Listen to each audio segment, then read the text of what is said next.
Eu me lembro, certa vez eu fui a uma agência bancária e eu fui abordado logo na entrada dessa agência por um profissional lá, um funcionário do banco.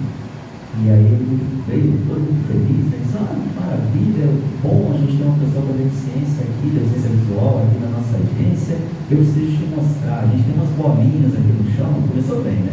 A gente tem umas bolinhas aqui no chão, e essas bolinhas, elas podem te ajudar, eu não sei muito bem como não, mas eu acho que elas podem te ajudar.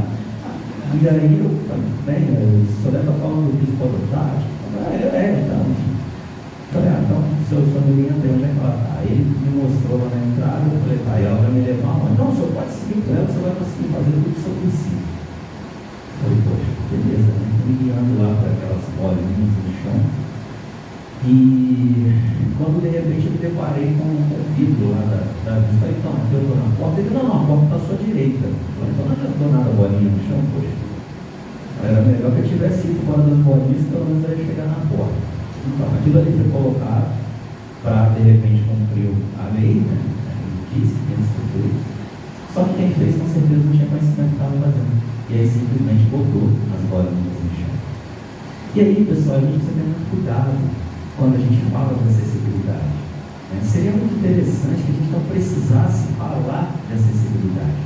Seria muito interessante que quando a gente pensasse, quando a gente projetasse a nossa casa, quando o poder público pensasse em projetar as cidades, né, as obras faraônicas das nossas cidades, se pensasse que isso fosse para todos. E se fosse para todos, não teria a necessidade de tornar acessível depois. Mas enfim, a gente não pensa nisso, a gente não pode ser humano. E a gente precisa pensar a acessibilidade para dar autonomia para essas pessoas, no nosso caso aqui, pessoa com deficiência visual. E aí, onde é que a gente vai possibilitar essa autonomia? Nos espaços urbanos, nos mobiliários, nos equipamentos também, nas edificações, nos transportes. Quem aí, né, que usa ônibus aqui no Uberlândia não tem dificuldade de acessibilidade? A gente está em 2025, eu sou usuário de ônibus, uso ônibus todos os dias para trabalhar, e todos os dias que chego no ponto de ônibus, que estou sozinho, tenho que abordar um passageiro, uma pessoa que está ali esperando o ônibus, para poder fazer a leitura do letreiro do ônibus, para eu poder pegar a minha condição. Eu entendo que num tempo, né, que quando a gente tem a tecnologia aí de decência, a gente não deveria mais ter essa necessidade. A gente tem, infelizmente, aplicativos que não funcionam, quando funcionam não são acessíveis. Em 2015.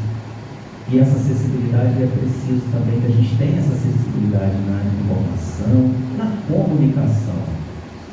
Inclusive nos seus sistemas de tecnologia, é o que a gente está falando, né? De trazer essa tecnologia, essa acessibilidade, para todos. E aí, às vezes, a gente pensa assim: eu vou colocar um sistema de som e eu vou beneficiar só quem não enxerga. Claro que não. Você vai estar beneficiando o sujeito que é analfabeto, você vai estar beneficiando o sujeito que às vezes está distraído ali e visualmente ele perde uma informação. Quando essa informação vem em áudio, ele tem essa atenção. É claro que outros serviços também, em todas as instalações que são abertas ao público ou não, né? E nas instalações privadas também, que a gente tem isso.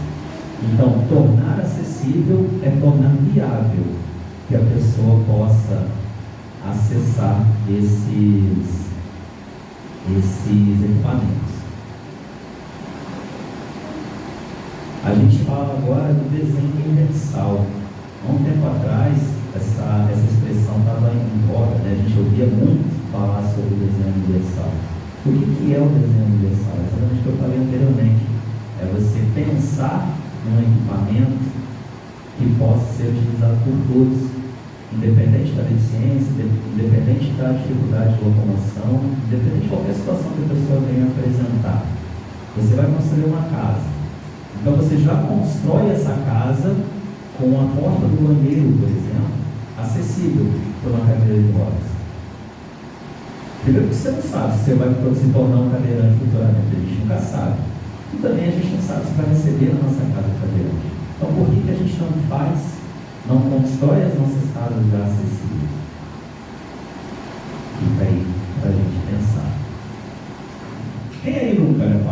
que ele está falando. Eu acho que você é o Cid Moreira, meu amigo. E acontece muito. Mas eu costumo dizer, gente, que isso é uma das coisas mais desagradáveis que acontece. Mas a gente segue em frente, né? A gente vai, na próxima apresentação, a gente conversa um pouquinho sobre como é se relacionar. Quando essa pessoa vai crescendo, e aí você vai se relacionar nas questões afetivas mesmo, né? E às vezes você gosta de uma pessoa, mas você não fala porque você acha que essa pessoa não vai aceitar o fato da tua deficiência, né?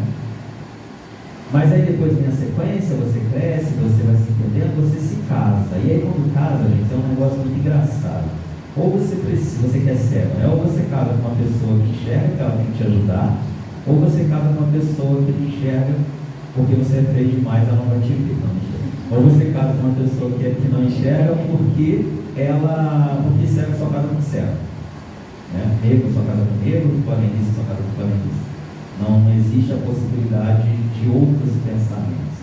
E aí quando admitem isso, dizem, mas você casou, mas você não pode ter filho, né? Como se isso fosse algum impedimento, né? Aí depois que aceitam teu filho, mas teu filho é normal. Você é normal, não sei, cara, eu sei que tu voa por aí, então tudo bem, isso é normal. É uma coisa bem complicada assim, para as pessoas entenderem. Assim, às vezes tem portas abertas e a gente, enquanto grupo, acaba fechando essas portas porque se divide, porque não acredita, porque acha que tem que ser sempre assim. Então é importante que a gente caminhe em direção a esse objetivo. Pessoal, gostaria de agradecer mais uma vez a presença de todos. A gente vai ter na sequência aí uma apresentação musical com a Simone e o Frangola com 2 L's, a partir de hoje. Se me permite, vai ser bem legal aí. Peço que todos curtam aí, bem legal. Gostaria de agradecer. É importante que a gente entenda o nosso lugar nesse contexto social. A gente realmente use com qualidade o nosso lugar de fala. Muito obrigado, uma ótima tarde, um grande abraço a todos.